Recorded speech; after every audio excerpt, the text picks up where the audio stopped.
అది కథ. ఇంకేమన్నా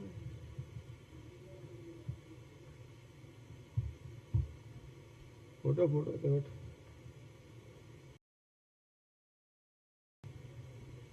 ఆయన కూడా తెలంగాణ రాజకీయాల్లో కిషన్ రెడ్డి గారు చాలా మంచోడు, సౌమ్యుడు.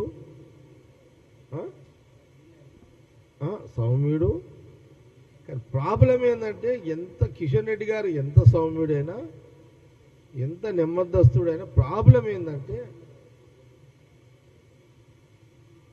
ఆయన కూడా స్క్రిప్ట్ లీడరే.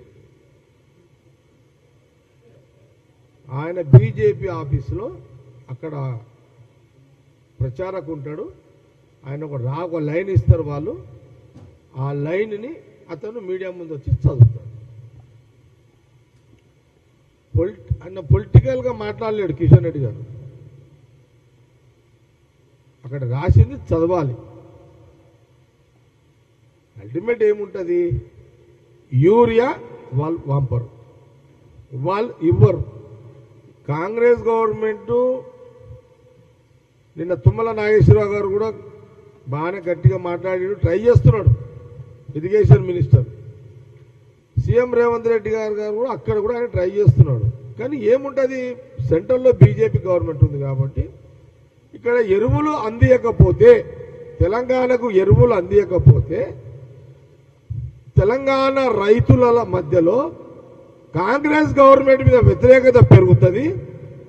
రాను రాను ఆ వ్యతిరేకతను బీజేపీ పార్టీ తెలంగాణలో వాళ్ళు ఓన్ చేసుకోవడానికి ఈ ఎరువులను అడ్డం పెట్టుకొని ఆడుతున్న రాజకీయ ఆట. తెలంగాణ రైతులారా మీరు కూడా గమనించండి. ఈ ఎరువులు అనేది వాళ్ళకి సంబంధం లేకపోయి ఉంటే 22,000 కోట్లు రైతులకు రుణమాఫీ చేసిండు. అటో ఇటో మొన్న 9,000 కోట్లు రైతు బంధు ఇచ్చిండు. 1,000 కోట్లతోటి మహిళలకు ఉచిత బస్సు ప్రయాణం ఇస్తున్నాడు. ఇవన్నీ వేసినప్పుడు ఎరువులు ఇవ్వడానికి కాంగ్రెస్ గవర్నమెంట్ తెలంగాణకి ఏమైనా ఇబ్బందా?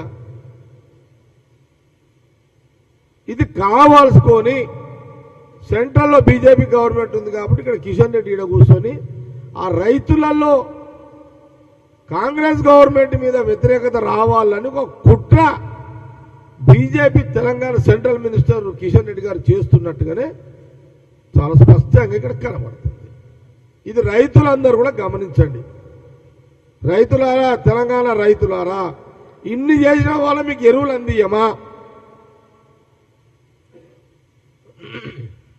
మీరిచ్చిన ఈ ప్రభుత్వానికి తెలంగాణ రైతులు, తెలంగాణ ప్రజలు రాహుల్ గాంధీ గారి నాయకత్వంలో ఈరోజు మీరు ఇచ్చిన ఈ గవర్నమెంట్ని రైతులకు, ప్రజలకే కదా ఇన్ని పథకాలు అమలు చేసుకుంటూ వస్తున్న క్రమంలో మరి మాకు ఎరువులు ఇవ్వడానికి ఒక పెద్ద సమస్యనా? కానీ అది డైరెక్ట్గా మనకు లేదు కాబట్టి ఇక్కడ సమస్య క్రియేట్ చేయబడుతుంది. BJP central minister Kishan Reddy గారు కుట్ర, బీజేపీ యొక్క కుట్ర. ఈ కుట్ర ఏంటంటే రైతులకు, తెలంగాణ రైతులకు ఎరువులు అందొద్దు, కాంగ్రెస్ గవర్నమెంట్ బదలాం కావాలి. దీనిని సోషల్ మీడియాలో పదే మాట్లాడిస్తూ బదలాం చేసే కార్యక్రమం చేస్తారు. ఇది కూడా తెలంగాణ రైతులు కాంగ్రెస్ పార్టీ మీద, కాంగ్రెస్ గవర్నమెంట్ మీద కోపం తెచ్చుకోకండి. మా సీఎం గారు, మా మినిస్టర్ రేవంత్ రెడ్డి గారు, ఇట్లా తుమ్మల నాగేశ్వరరావు గారు ట్రై చేస్తున్నారు. దయచేసి బీజేపీ ట్రాప్లో పడకండి.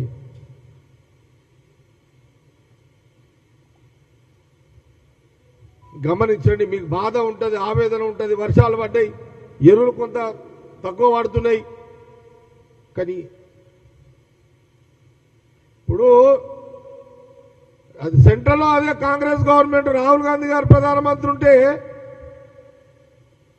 మాకు ఈ సమస్య వచ్చేది కాదు.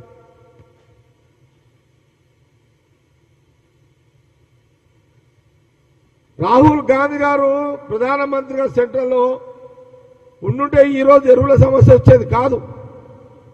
రాహుల్ గాంధీ గారు కాంగ్రెస్ పార్టీ ఎరువులను అడ్డం పెట్టుకుని రాజకీయం చేయదు. గతంలో యూపీఏ గవర్నమెంట్లు ఉన్నప్పుడు ఎక్కడైనా దేశంలో ఎరువుల సమస్యలు వచ్చినాయా? రాలే. ఏ రాజకీయ పార్టీ రాష్ట్రంలో ఏ ముఖ్యమంత్రి ఉన్నా ఎప్పుడు రైతులను అడ్డం పెట్టుకుని రాజకీయం చేసే యొక్క ఆలోచన కాంగ్రెస్ పార్టీది కాదు, రాహుల్ గాంధీది కాదు.